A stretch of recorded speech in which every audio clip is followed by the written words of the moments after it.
फिर बिजनेसमैन की जरा भी तो झगड़ा होता है, वो तो कारोबार बहुत नुकसान। लिबर्टी कॉर्नर में परवेज़ रोशन आपकी खिदमत में सलाम पेश करता है।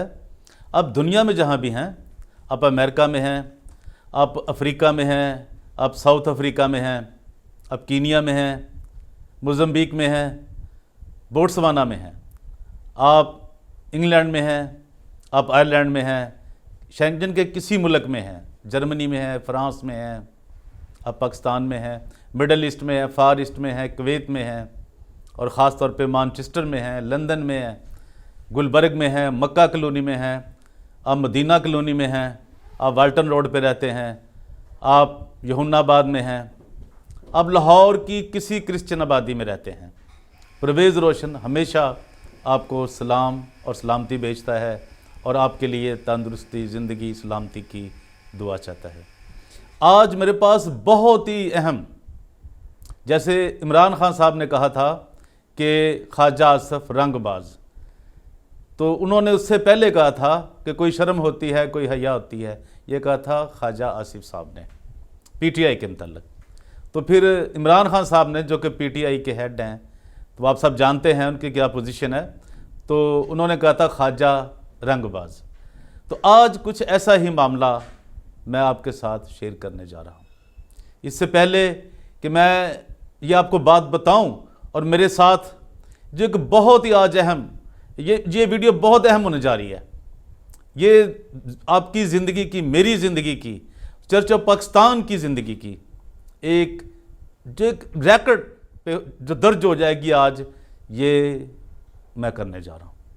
और मेरे साथ आज आप देखेंगे कि जनाब वकार हुसैन साहब, चर्च ऑफ पाकिस्तान के जो बिशप हैं, बिशप सादिक डैनियल साहब, जो कि कराची डायसिस से हैं, किस तरह उनको वो बेनकाब कर रहे हैं।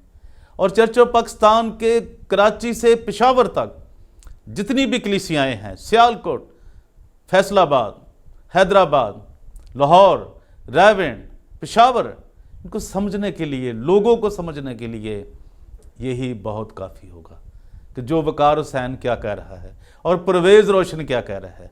ये आप दो नाम इस तारीख में, आज 26 जनवरी 2021 है, याद रखिए। और इससे पहले कि मैं आगे बढ़ूं, मेरी उन तमाम दोस्तों से दरख्वास्त है जिन्होंने अभी तक, मेरे अजीज़ों ने, मेरे दोस्तों ने, मेरे मेहरबानों ने अभी तक मेरे चैनल को सब्सक्राइब नहीं किया, वो ज़रूर करें, लाइक भी करें और कमेंट्स भी किया करें कि मैंने कहाँ तक सच कहा है, कहाँ तक मैं बात की गहराई को समझ सका हूँ। और ये जो लुटेरे बैठे हुए हैं चर्च ऑफ पाकिस्तान के अंदर, इन तक मैं पहुँचने की जो एक कोशिश कर रहा हूँ, इनकी जो करप्शन है उसको बेनकाब करने की जो कोशिश कर रहा हूँ, इनकी हट दर्मी की जो कोशिश कर रहा हूँ, उसमें मेरा साथ दे अपने कमेंट्स के जरिए। तो आज मैं आपको ये बताने जा रहा हूँ, अभी मैं आपने एक तस्वीर देखी है जो कि वकार हुसैन साहब की है। ये कराची में, कराची डायसिस के अंदर ये भी बैठे हुए हैं, ये बिल्डर हैं, और इन्होंने कितना पैसा, कितना रुपया, कितने डॉलर्स बिशप सादिक डैनियल को दिए हैं, तो वो आप इसमें सुनेंगे। पहले मैं भी बात साथ साथ करूंगा और वो भी करेंगे, ये भी ज़रा देखिए और फिर इसको टैली करें, इसको साथ मिलाएं, इसकी मिथ करें कि किस तरह इन लुटेरों ने लूटा है।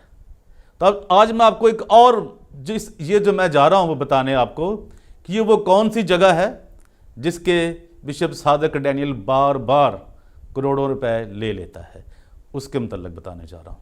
और जो लाहौर का एक, मैं पादरी साहबान, बिशप साहबान की जो खुदा के ममसू हैं, बहुत इज़्ज़त करता हूँ और दिलो जान से करता हूँ, लेकिन मैं आज आपको एक लाहौरी ठग, जो कि नाम नहाद के पादरी हैं, जिसका बाप भी पादरी था, जिन्होंने चर्च ऑफ पाकिस्तान के 3 बिशप साहबान को उन्होंने भुगताया है, जो पाकिस्तानी, पहले पाकिस्तानी पंजाबी बिशप साहबान थे लाहौर डायसिस के। बिशप अनैद मसीह उनके वालिद थे, उनके साथ जनाब शाहिद महाराज साहब के पादरी महाराज मसीह साहब, फिर bishop, retired bishop Alexander John Malak, और आज जो बिशप साहब बैठे हुए हैं, रिटायर्ड हैं, वो भी, उनकी भी उम्र एक्सपायर हो चुकी है इस अहदे के लिए। इरफान जमील साहब साबिक बिशप, उनके साथ भी वो लगे हुए हैं। उन्होंने क्या रंगबाजी की है, क्या नौसरबाजी की है, चूँकि वो मुझे ये लगता है, मेरी फीलिंग्स ये हैं कि वो बिशप सादिक डैनियल के साथ मिले हुए हैं। तो वो क्या कर रहे हैं, ये भी मैं आपको एक इसका प्रूफ देने जा रहा हूँ। ये मेरे हाथ में है कि वो किस तरह लूट मार कर रहे हैं चर्च ऑफ पाकिस्तान को, ये सारे मिलकर, और ये क्या कर रहे हैं, ये मैं भी आपको अपनी ज़बानी और वकार हुसैन की ज़बानी ये आपको सुनाऊंगा और आप देखेंगे कि इन्होंने किस तरह, और ये समझें कि चर्च ऑफ पाकिस्तान को किस तरह ये लूट रहे हैं। तो आइए हम देखें किसने पहले क्या किया है। ये किसने किया है, ये हैं करने वाले जनाब शाहिद परवेज़ मिराज साहब। मैं इनका आपको नंबर भी दूंगा, और ये जो दरख्वास्त पढ़ने लगा हूँ ये इन्होंने कहाँ दी, क्यों दी, लेकिन बिशप सादिक डैनियल जो कि अब साबिक हो चुका है, उससे अदालत ने भी निकाल दिया, सिंध हाई कोर्ट ने, फिर भी कोई शर्म होती है, हया होती है, वो कराची डायसिस के अंदर ना वहाँ से निकला है और ना निकलने की सोच रहा है, बल्कि हठ धर्म बन के एक मेंटली अपाहज बनकर वो वहाँ पे बैठा हुआ है, पैरालाइज्ड बन के कि मुझे उसको उठा नहीं सकता, मैं मर जाऊँगा अगर मुझे किसी ने उठाया तो ये क्या दरख्वास्त दे रहे हैं जी शाहिद परवेज़ मिराज साहब, ये लाहौर डायसिस वाले जो हैं, जो बिशप इरफान जमील साहब के ये सब कुछ ही हैं। पहले इनके वालिद साहब थे, अब ये हैं। तो उन्होंने क्या दरख्वास्त दिया जी, बखिदमत जनाब director anti corruption establishment Lahore, इन्होंने बखिदमत जनाब director anti corruption establishment Lahore को दरख्वास्त दी है। क्या दरख्वास्त दी है, वो लिखते हैं जी, और ये दरख्वास्त दी गई थी 2020 में, 2020 में ये दी गई थी, वो थी 23 अक्टूबर 2020, अक्टूबर में ये उन्होंने, और ये 23 अक्टूबर को उन्होंने ये वहाँ पे दरख्वास्त सबमिट की थी। कहाँ वो कर रहे हैं जी, वो बखिदमत जनाब director anti corruption establishment Lahore. दरख्वास्त का नंबर है C1468/2020, ये आप बात याद रखें, नंबर भी, और मुकदमा नंबर जो है इसका लिखा हुआ है E399। तो क्या दरख्वास्त दे रहे हैं जी, ये दरख्वास्त बंदराज मुकदमा बरखिलाफ सब रजिस्ट्रार लामा इकबाल टाउन मा तमाम मामला registration branch Allama Iqbal town Lahore. आगे अब वो रंगबाजी क्या कर रहे हैं, अब वो लाहौरी ठग का क्या सीनदा कर रहे हैं, ये ज़रा आप समझेंगे। शाहिद परवेज़ मिराज साहब वो कह रहे हैं जी बिशप ऑफ कराची, उनका नाम नहीं लिख रहा, वो बिशप ऑफ कराची का सादिक डैनियल का नाम नहीं लिख रहा, उनका ओहदा लिख रहा है बिशप ऑफ कराची बामुताबिक रिकॉर्ड 3 सितंबर 2029 Karachi diocese church of Pakistan इख्तियार कुनिंदा, और उसमें लिखते हैं वो नंबर 3 पे ज़फ़र इकबाल वल्द बशीर अख्तर जनरल सेक्रेटरी, वो जनरल सेक्रेटरी साहब हैं जी कराची डायसिस के चर्च ऑफ पाकिस्तान के। और मैं इनकी आपको एक तस्वीर भी दिखाऊंगा कि ये कितनी दौलत, कितने रुपयों के ऊपर इन्होंने हाथ रखा हुआ और बैठे हुए हैं, वो तस्वीर भी आप इसमें इस वीडियो में देखेंगे ज़फ़र इकबाल साहब की, कि उन्होंने किस तरह पैसा लूटा, किस तरह डायसिस को लोगों को लूटा। हॉली ट्रिनिटी चर्च कराची, आगे वो लिखते हैं जी नंबर 4 पे अब्दुल सत्तार वल्द गुलाम मोहम्मद सकना इछरा लाहौर। 5वें नंबर पे वो लिखते हैं जी Mirza Mohammad Zulfiqar Baig advocate local commission. फिर वो लिखते हैं जी फैसल रियाज वल्द मोहम्मद रियाज सकना मुस्लिम पारिक लाहौर। फिर वो लिखते हैं जी 7 नंबर पे मोहम्मद रियाज वल्द मोहम्मद शफ़ी सकना सादिक पारिक लाहौर। उन्होंने मासवाए बिशप सादिक डैनियल जो कि साबिक बिशप है उसका नाम नहीं लिखा, बाकी सब के नाम उन्होंने लिखे हैं, और रजिस्ट्रार का नाम भी नहीं लिखा उन्होंने, 2 नाम उन्होंने छोड़े हैं। इसकी क्या वजह थी ये तो वो खुद बताएंगे जब उन पे ये अजाब आएगा ना, खुदा की तरफ से भी और हुकूमतों की तरफ से भी। लिखते हैं जनाब अली गुजारिश है कि साहिल Lahore diocese trust association 3 mission road Lahore का सेक्रेटरी है। लाहौर डायसिस ट्रस्ट एसोसिएशन 1942 से इंडियन कंपनीज एक्ट 1913 से रजिस्टर्ड है। इस तरह कंपनीज ऑर्डिनेंस साल 1984 कंपनीज एक्ट 2017 के तहत भी रजिस्टर्ड है। वो कहते हैं कि जो हमारा लाहौर डायसिस ट्रस्ट एसोसिएशन है ये रजिस्टर्ड है। 3 मिशन रोड, जिसे माँ सिंह बाग भी कहते हैं, जो लाहौर जो पुराने लोग जानने वाले हैं, बिल्कुल नाज नगीना के साथ जो सैनमो के साथ है जगह, नाज नगीना भी इसी का है और ये सारा सिस्टम भी। Lahore diocese trust association Pakistan भर में कई जायदादों का मालिक अदारा है, जिसकी एक जायदाद ब्रोए सर्वे बंगला नंबर 247 कंपाउंड स्टाफ लाइन रकबा तदादी 2 एकड़ 42 कनाल, ये लिखा है, वाक़या फातिमा जना रोड कराची कैंट, जो कि लाहौर डायसिस ट्रस्ट एसोसिएशन को साल 1947 में मनजानब church of England missionary society ने बराए दस्तावेज़ नंबरी 135 मुंतकिल की। मज़कूरा जायदाद क्योंकि कराची में वाक़या है, लिहाजा इसका इंतज़ाम व इंसराम डायसिस चर्च ऑफ पाकिस्तान के ज़रिए से किया जाता है। वो कहते हैं कि इसका जो निज़ाम है, निज़ाम जो इसका सारा इंतज़ामी अमूर है, इंसराम है सारा, वो कराची डायसिस के ज़रिए, चर्च ऑफ पाकिस्तान के ज़रिए किया जाता है। इस मकसद के लिए लाहौर डायसिस ट्रस्ट एसोसिएशन हस्बे ज़रूरत अथॉरिटी लेटर, मुख्तारनामा ख़ास आम जारी करती है। ताहम लाहौर डायसिस ट्रस्ट एसोसिएशन ना तो अपनी जायदाद की बाबत ट्रांसफ़र, फ़रोख्त, लीज़, हिब्बा वगैरह की किसी शख्स या अदारा को इजाज़त देती है और ना ही दिया जाता, ना ही दिया है। इस पर वकार हुसैन क्या कहते हैं, ये सुनिए। जी, जो लोग इस वक्त मुझे लाइव देख रहे हैं और मैं वकार हुसैन बोल रहा हूँ, बात यह है कि मुझे आज से 5 साल पहले बिशप सादिक डैनियल साहब से मुलाकात हुई। YMC में था मैं, उसके 1 साल के बाद मेरी मुलाकात ज़फ़र इकबाल साहब ने करवाई बिशप साहब से, और मुलाकात हुई, अच्छा लगा, ठीक है, कि एक टाइटल ऑफ बिशप साहब, ठीक है, उन्होंने इतने शफ़क़त से, इतने प्यार से मुझे वेलकम किया, मुझे बहुत अच्छा लगा। फिर जब उन्होंने मेरे बारे में पता किया, बताया कि जी मैं ऐसे एज ए डेवलपर हूँ, छोटे मोटे प्रोजेक्ट करता हूँ, तो उन्हें भी अच्छा लगा कि जो एज ए क्रिश्चन, चलो खुदा ने आपको नवाजा हुआ है। दैन उसके बाद आज को हफ्ता 10 दिन पहले, बात तो खैर बहुत पहले से हो रही थी, क्योंकि मैं तो उनके डायसिस से मामलात में दखल अंदाजी इसलिए नहीं करता कि मेरा तो कोई ताल्लुक ही कोई नहीं इसमें, ना मैं कोई पादी साहबान हूँ, ना मैं डायसिस का मेंबर हूँ, ना मेरा तो ताल्लुक से बिशप साहब से, उनकी रिस्पेक्ट और उनके पीछे ज़फ़र साहब से प्यार मोहब्बत है, अदरवाइज मेरा कोई ताल्लुक नहीं किसी के मामलात में। बट जो खबरें मुझे पिछले 1 हफ्ते से आ रही थी, मैंने सोचा कि क्यों ना मैं इसको थोड़ा क्लियर कर दूँ। जो चीज़ें लोगों ने जहन में हैं वो शायद वो ऐसी नहीं जो मैं बताना चाह रहा हूँ, वो ऐसी ही हैं, और वक्त के साथ साथ मेरा ख्याल हर एक को पता भी चलेगा मैं सच कह रहा हूँ, झूठ नहीं कह रहा। नंबर 1 ये कि बिशप साहब ने जब मुझे इस ऑफिस में बिठाया तो सबसे पहले सबको पता, वो लड़की का केस हो गया मेरे पे, ठीक है, और मैं उनको जानता तक भी नहीं था। बिशप साहब का कोई मसला था यहाँ पर यूनिवर्सिटी का, उनको रोकने आई, तो मुझे कहा कि इनको रोको किस तरीके से, मैंने इस गलती से यहाँ मिला के लंच वंच किया, वो मेरे गले आ गया, और 3 महीने 18 दिन में जेल काट के आया। सबको पता है मेरा कारोबार तबाह हो गया।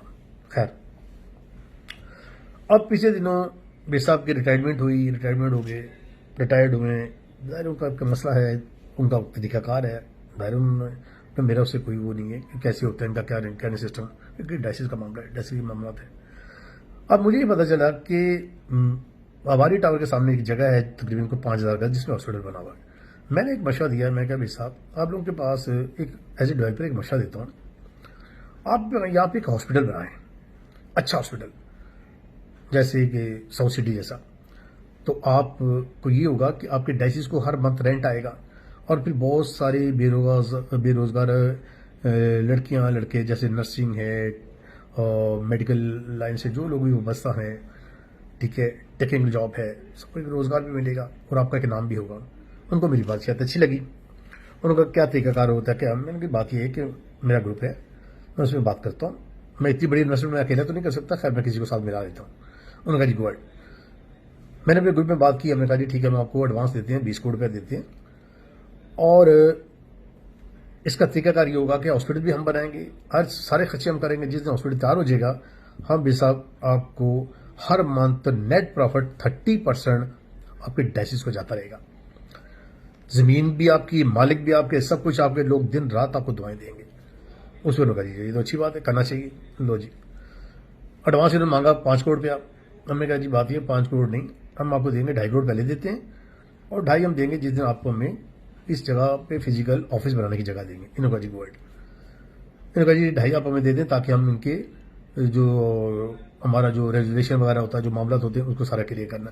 बस दे दिया जी, बिसा को दे दिया 2.5 करोड़ रुपये हमने। उसके बाद क्या होता है कि 1.5 साल होने वाले हैं, कोई वो नहीं है, फिर और लाओ पैसे, जो और लाओ भाई। हमने कहा किस चीज़ के दें, पहले ये जो चीज़ आपने कही है, वादा किया वो पूरा करें, हम आगे काम करने के लिए तैयार हैं। आप अपनी कौम को इकट्ठा करें, उनसे सारा मामला तो हमें करके देंगे, हाँ जी ठीक है, किसी को कोई एतराज़ नहीं है। कुछ नहीं हुआ। फिर क्या होता है कि अब मेरे नॉलेज में आया है कि यहाँ पीछे एक प्लॉट है 247 बंगला नंबर, उसकी डीड खत्म थी, जिसे कहते हैं ओल्ड ग्रांट, खत्म हो चुकी हुई थी। ठीक है, इन्होंने मुझसे जिक्र किया कि अगर ऐसे है तो उसका क्या तरीकाकार होता है। मैंने जाके डिपार्टमेंट पता किया और कहा जी खत्म हो गई हुई है, ये तो मालिक ही नहीं है इसके। मैंने कहा जी बात ये है कि कागजात में ये मालिक नहीं है, आप लोग कागजों में मालिक है लॉर्ड डाइसिस। इन्होंने कहा जी कोई मसला नहीं, लॉर्ड डाइसिस हमारा है, क्या चाहिए चीज़ चाहिए। मैंने कहा उनसे आप कोई ऐसा पेपर, कोई ऐसा डॉक्यूमेंट्स अपने नाम पे करा दें तो आपकी लीज जो है रिस्टोर हो जाएगी, और 100 साल के लिए आपको आपकी लीज मिल जाएगी, मालिक बन जाएगी। मैंने कहा जी हम करवा लेते हैं। तो इन्होंने एक गिफ्ट डेट लाहौर से बनवा के दी, जो मैंने अपने ग्रुप में दी। उन्होंने कहा जी ओके है। हमने डिपार्टमेंट में जितना पैसा खर्च हुआ हमने किया, प्लस को 3-3.5 करोड़ रुपया इनको दिया। ठीक है, एक कुछ और डिमांड भी थी, वो तो खैर हमने नहीं पूरी की, दिया। अब उसी बेस पे इन्होंने किसी और साहब से, मेरी इन्वेस्टर के अलावा किसी और साहब से कोई, बाद में मुझे पता चला को 12-12.5 करोड़ रुपये उठा लिया। ये लेटर साइन करके, जिसको मैं व्हाट्सअप करूंगा अभी, बिसाब के साइन हुए हैं इस पर। ठीक है, क्या इसी प्लॉट का हवाला दे के जी डीट मैंने हमारी तैयार हो गई है, आप हमें पैसा दें और इस पे आप प्रोजेक्ट बनाएं। जबकि मैंने नहीं कहा था भाई साहब आप प्रोजेक्ट नहीं बन सकता, आप लीज पे दे दीजिएगा। ठीक है, और 60 साल 70 साल तो ऐसे रेंट आपको आता रहेगा। ठीक है, हम तो इस पे करने के लिए तैयार थे ये काम एज ए क्रिश्चन, पर इन्होंने उठा के किसी शरीफ आदमी से ये 12-12.5 करोड़ में ले लिया। ठीक है, ये सबके साइन हुए में। ठीक है जी, ये लेटर करके ये डीड दिखा के आज मुझे पता चल रहा है 2 साल बाद जी ये डीड लाहौर वाले और बिशे साहब मिलके कह रहे हैं ये डीड 2 नंबर है, आई मीन की जाली है। भाई ये जाली है, असल है, नकल है, बेसब, ये तो आपको पता होगा ना, ये आपके सिस्टम को पता होगा, या जिन लोगों ने बना के दी है उन्हें पता होगा। हमने तो आपको पैसा दिया है, अब घर से पैसा देके कोई कहेगा कि मैं जाली डॉक्यूमेंट्स कोई मुझे दे दे या बना दूं। ठीक है, अब अगर आप इन्वॉल्वमेंट करें जी, वकार गया था लाहौर, मैं गया था, मुझे आपने भेजा था, मैं गया, और जिस बंदे को आपने कहा मैंने पेमेंट दी, कैश दिया, हम लोगों ने पैसा दे के करवाया। अब गलत क्या है सच क्या है ये तो इंक्वायरी हम भी करवाएंगे, पैसा लगा हुआ है हमारा। ठीक है, सच क्या है झूठ क्या है ये तो आप जवाब दें इसका। जितना पैसा गया है वो डाइसिस कराची को गया है, पैसा इस प्रॉपर्टी को गया है। प्रॉपर्टी आपकी अपनी जगह पे पड़ी है, हमको उठा के नहीं ले गए। मेरा सिर्फ ये था एज ए क्रिश्चियन कि ये रेंटल हो जाएगा तो हर महीने आपको किराया आया करेगा, जमीन आपकी बची रहेगी। ठीक है, पीछे जंगल पड़ा हुआ है, ये मशा हमने दिया, वो मशा मेरे, मतलब आपने मेरे पे इस्तेमाल कर लिया।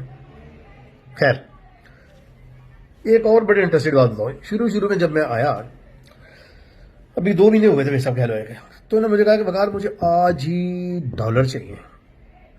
अच्छा, मैं कभी सब खैरियत, नहीं अब भी 1 घंटे के अंदर चाहिए। मैंने उस वक्त रेट था डॉलर का 107 रुपये, मैंने डॉलर 5 रुपये नीचे करके $40,000 ही ला के दिए इनको। और जफर इकबाल साहब इस चीज़ के गवाह हैं, मेरे सामने बैठ के उन्होंने मुझे रिसीविंग दी है, रिसीविंग मेरे पास है। ठीक है, 2000 की बात बता रहा हूँ मैं आपको, 15 की, आज 2020 है, आज डॉलर का रेट देखें कहाँ है। ठीक है,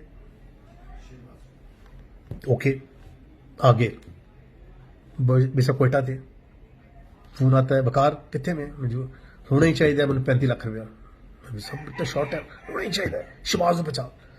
बहरहाल शाम 6 साढ़े 6 बजे तक 30 लाख रुपए कैश इनके शहबाज को देके आया। फिर फर्दर टाइम में देते रहे। खैर वो जो चीज़ें ठीक है, छोटे मामला और भी हैं वो उनके साथ। पर मेन चीज़ ये है कि आज इसका मतलब कि आपने मुझे टिश्यू समझा, आप लोगों ने, कि मुझे इस्तेमाल किया साइड पे, कि मैं ऐसे जाने वाला नहीं हूँ। ठीक है, मैं ये वीडियो अपलोड कर रहा हूँ, पूरी दुनिया देखेगी। ठीक है, कि ये जो डेट बना के दिए ना आप लोगों ने, और आपने ये इसको जस्टिफाइड करें, हमने पैसा लगाया इस पे।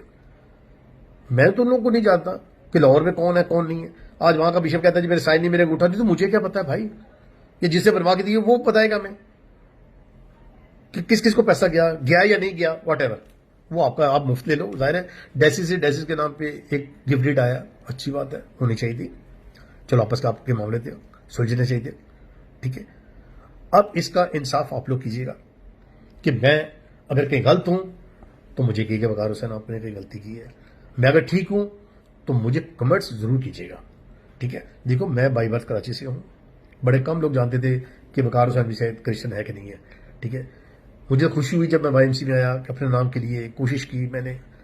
ठीक है, लोगों के लिए जो भी मैं कर सका। खैर एक बड़ी बात और बताओ, जिस दिन से मैं इस ऑफिस में हूं, आज 5 साल हो गए, कराची क्या पूरे पाकिस्तान से कोई क्रिश्चियन भाई या बहन बता दे कि वकार हुसैन ने इस ऑफिस में बैठ के किसी से 10 रुपए का चीट या फ्रॉड किया या किसी को धोखाधड़ी की है, तो मैं उसका जवाब दिया हूं।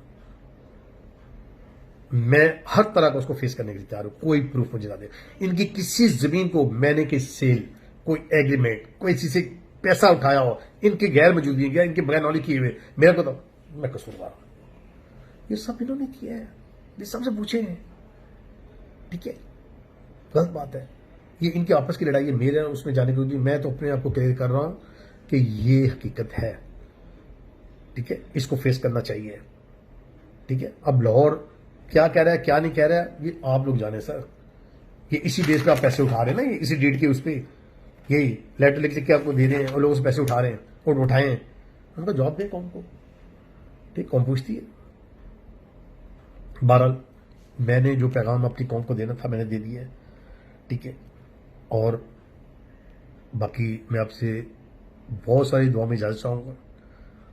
और सोचा तो था कि करना चाहिए, पर यही वजह है कि हम लोग आज इसी तरह पीछे हैं। टांगे कैसी हमने छोड़नी नहीं है, हमने आगे बढ़ना नहीं है। तो बहुत सारी दुआ में अपने आप लोग सब अपना ख्याल रखिएगा, मुझे इजाज़त दीजिएगा। खुदा हाफिज़। मुल्ज़मान नामजद दरख्वास्त हिज़ाम मुल्ज़म नंबर 3 जो कि कराची डायसिस उन्होंने नामजद किया है मुल्ज़म नंबर 3 जनाब ज़फ़र इकबाल साहब को, जिनकी वल्दियत है बशीर अख्तर साहब, जो कि जनरल सेक्रेटरी भी हैं कराची डायसिस के। कराची डायसिस का जनरल सेक्रेटरी बना हुआ है। वो कहता है उसे किसी ने बनाया नहीं है, वो खुद से ही बना हुआ है। दीगर नामजद मुल्ज़मान के अलावा नामालूम मुल्ज़मान जिनका नाम बाद इंक्वायरी व तफ्शीश भी सामने आएगा। भाई आपको क्यों मालूम नहीं है? इतने लोगों के आप नाम दे रहे हैं तो बाकी लोगों को क्यों छोड़ रहे हो? आपसे उनका कोई मामला चल रहा है या उनसे चलेगा, सामने आएगा। मगर बदनीयती, जेल साजी, मिली भगत से साहिल की जायदाद, वो कहते हैं कि ये साहिल, मैं साहिल हूँ लिहाजा ये मेरी जायदाद है सारी, को हड़प करने की गरज से एक जेली मनगढ़ंत बोगस हिब्बानामा तैयार किया, जिस पर Lahore diocese trust association chief executive इज़्ज़त माब बिशप इरफान जमील के जेली दस्तखत, निशान अंगूठा लगाने या लगवाने और उनकी तस्वीर भी चस्पा की और जेली बोगस हिब्बानामा पर तहरीर किया कि यह मनजानब लाहौर डायसिस ट्रस्ट एसोसिएशन की डेवलपमेंट कमेटी की करारदाद मोरखा 20 जुलाई 2019 जारी किया जा रहा है। लाहौर डायसिस ट्रस्ट एसोसिएशन के मैनेजमेंट कमेटी ने मोरखा 20 जुलाई 2019 को इस बाबत कोई करारदाद पास ना की हुई है और ना ही ऐसा कोई इख्तियार दे रखा है।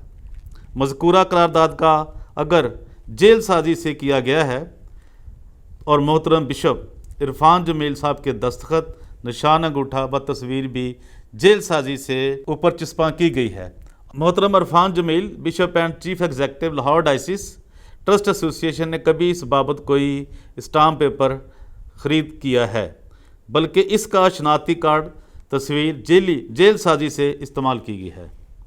हिब्बानामा मज़कूर जेल साजी फ्रॉड का नतीजा है। ये वो कह रहे हैं जी, ये फ्रॉड किया है जनाब ज़फ़र इकबाल साहब ने और उनके साथियों ने और साबिक़ बिशप सादिक डैनियल ने, ये उनके जो हेड हैं।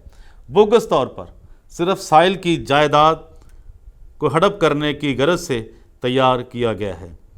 जेली हिब्बा मज़कूरा बाला पर मुलज़म नंबर 4 ने जेल साजी फ्रॉड से शनाख्त तहरीर की और मुलज़म नंबर 5 ने जेल साजी व फ्रॉड से लोकल कमीशन की झूठी मनगढ़ंत रिपोर्ट तहरीर की। इस तरह मुलज़म नंबर 6 और 7 ने जेल साजी व फ्रॉड से इस पर बतौर गवाह दस्तखत किए हैं और मुलज़म नंबर 1 सब रजिस्ट्रार, जिसका उन्होंने नाम नहीं लिखा, लामा इकबाल टाउन में तमाम अमला registration branch Allama Iqbal town ने बदनीति से मुलजमान नामजद व दीगर नामालूम से मिली भगत करते हुए हिब्बानामा मज़कूरा को दस्तावेज़ नंबर 1566 बुक नंबर 1 जिल्द नंबर 5534 मौरखा 3 सितंबर 2019 रजिस्टर्ड ऑफिस कर दिया। हालांकि ना तो जायदाद मज़कूरा बाला हदूद सब रजिस्ट्रार लामा इकबाल टाउन थी, यानी कि उनके अंदर नहीं आती थी, उनकी हदूद में नहीं थी ये, और ना ही साहिल का दफ्तर अंदर हदूद सब registered office Allama Iqbal town है। मज़ीद सब रजिस्ट्रार तमाम अमला ऑफिस सब रजिस्ट्रार लामा इकबाल टाउन बखूबी आगाह है कि कोई भी अक़लीती जायदाद की बाबत कोई दस्तावेज़ रजिस्टर्ड ही नहीं हो सकती जब तक कि वफाकी हुकूमत ने आर्डिनेंस 20 साल 2002 protection of communal properties ordinance NOC जारी ना करे। मगर मुलज़म नंबर 1 ने बदनीति मिली भगत जेल साजी से बोगस हिब्बानामा मज़कूरा रजिस्टर कर दिया। मुलजमान दर्जबाला ने जेली बोगस हिब्बानामा मज़कूरा रजिस्टर्ड करवाने के बाद साहिल की जायदाद को हड़प करने की गरज से military state officer Karachi cantt में साहिल की जायदाद को जेली बोगस हिब्बानामा की बुनियाद पर ट्रांसफ़र करने की कोशिश की। ताहम साहिल के इल्म में आने पर साहिल ने military state officer Karachi cantt को बजरिया ख़त मौरखा 16/10 यानी 16 अक्टूबर 2020 के तहत सूरत हाल से आगाह कर दिया हुआ है। जनाब अली, मुलजमान दर्जबाला ने बाहम मिली भगत जेल साजी से बोगस खुद साख्ता हिब्बानामा तैयार करके, और इसके मतलब अब वो क्या कहते हैं वकार हुसैन साहब, वो भी सुने। साहिल की जायदाद को हड़प करने की कोशिश करके सख्त ज्यादती की है। मुकदमा दर्ज करके जेली बोगस हिब्बानामा बरामद किया जाए और इसको कैंसिल फरमाया जाए। मुलजमान को बामुताबिक कानून सख्त से सख्त सज़ा दी जाए। हजूर की ऐन नवाजिश होगी। और यहाँ पे जी साइन है जनाब शाहिद परवेज़ मेराज साहब के, जो कि सेक्रेटरी हैं Lahore diocese trust association 3 mission road Lahore, और सकना कैथीड्रल क्लोज दी माल लाहौर। उनका फ़ोन नंबर भी दर्ज है 030084333287। उन्होंने जो लफ़ दरख्वास्त की हैं वो कहाँ उन्होंने क्या पेपर लगाए हैं साथ। लफ़ दरख्वास्त है मुसद्दका सर्टिफिकेट जो कि 1942 का है, मुसद्दका रिन्यूअल सर्टिफिकेट साइल, मुसद्दका memorandum and articles of association साइल, मुसद्दका फॉर्म 29 ऑफ साइल, मुसद्दका रेजोल्यूशन बहक साइल, मुसद्दका कापी ट्रांसफ़र डीड बराए दस्तावेज़ नंबरी 135 बहक साइल, मुसद्दका कापी जेली बोगस हिब्बानामा, लेटर मनजानब साइल MEO कराची कैंट, बयान हल्फी साइल, बयान हल्फी इज़्ज़त माब bishop Irfan Jameel chairman LDTA। तो आप ये जनाब अंदाज़ा कर लीजिए कि ये क्या इनकी मिली भगत है। वकार क्या कह रहे हैं, वकार हुसैन साहब क्या कह रहे हैं वो भी सुने कि किस तरह वो लाहौर जाके पैसे देते रहे। उन्होंने भी नाम नहीं लिए कि लाहौर में उन्होंने किन को पैसे दिए। आया कि शायद परवेज़ मराज को दिए थे, जो पास्टर भी हैं, रेवरेंड भी हैं, और जो लाहौर डायसिस ट्रस्ट एसोसिएशन है उसके सेक्रेटरी जनरल भी, किन को दिए थे। अगर वो ये बता देते तो लोगों को, कलीसियाओं को, चर्च ऑफ पाकिस्तान के संजीदा और मुखलिस लोगों को समझने में आसानी होती। आपका बहुत बहुत शुक्रिया। लिबर्टी कॉर्नर में परवेज़ रोशन आपसे इजाज़त चाहता है, इस उम्मीद के साथ कि आप मेरे चैनल को ज़रूर सब्सक्राइब करेंगे। Thank you very much.